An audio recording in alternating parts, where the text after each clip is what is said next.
હોળી એટલે આકાશમાં ઉડતા રંગો, દરેક ચહેરા પર ખુશી અને દરેક દિલમાં એકતા. આ છે આપણો સૌનો મનપસંદ તહેવાર હોળી. હોળી હિન્દુ ધર્મનો એક ઐતિહાસિક અને લોકપ્રિય તહેવાર છે. આ તહેવાર સામાન્ય રીતે માર્ચ મહિનામાં ઉજવવામાં આવે છે. હોળી આનંદ, પ્રેમ અને મિત્રતાનો એક મજબૂત પાયો છે. હવે વાત કરીશું આપણે આ તહેવારના ઇતિહાસની. તો હોળીનો પહેલો દિવસ હોળિકાનું દહન તરીકે ઉજવવામાં આવે છે. આ દિવસે રાત્રે અગ્નિ પ્રગટાવવામાં આવે છે અને આ પરંપરા ભક્ત પ્રહલાદ અને હોળિકાની કથાની સાથે જોડાયેલી છે. તો ચાલો જાણીએ ઇતિહાસની આ વાતોને. ઘણા વર્ષો પહેલા એક અસુર રાજા હતો, હિરણ્યકશ્યપ નામનો, જે ખૂબ અહંકારી અને શક્તિશાળી હતો. એ ઈચ્છતો હતો કે લોકો ભગવાનની જગ્યાએ તેની પૂજા કરે, પણ તેનો પોતાનો દીકરો ભગવાન વિષ્ણુનો સૌથી મોટો ભક્ત હતો. તો હવે જાણીએ આપણે પ્રહલાદની ભક્તિની વાત. પ્રહલાદ નાનપણથી જ ભગવાન વિષ્ણુનું નામ જપતો હતો.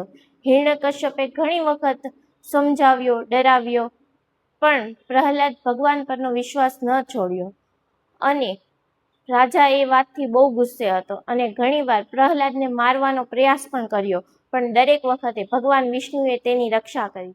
આ હતી પ્રહલાદની ભક્તિની વાત. હવે જાણીએ હોળિકાના અહંકારની વાતને. હિરણ્યકશ્યપની બહેન હોળિકા પાસે એક ખાસ વરદાન હતું કે અગ્નિ તેનું કંઈ બગાડી ના શકે. એટલે રાજાએ એક યોજના બનાવી. હોળિકા અગ્નિમાં બેસે અને પ્રહલાદને ખોળામાં બેસાડે, તેથી ભક્ત પ્રહલાદ બળીને ભસ્મ થઈ જાય. અને હોળિકા અગ્નિમાં પ્રહલાદને લઈને બેસી ગઈ અને પ્રહલાદ ભગવાન વિષ્ણુનું નામ જપતો રહ્યો. એક ચમત્કાર થયો અને હોળિકા બળીને ભસ્મ થઈ. ભક્ત પ્રહલાદ સુરક્ષિત રહ્યો, કારણ કે હોળિકાએ પોતાના વરદાનનો ખોટો ઉપયોગ કર્યો હતો.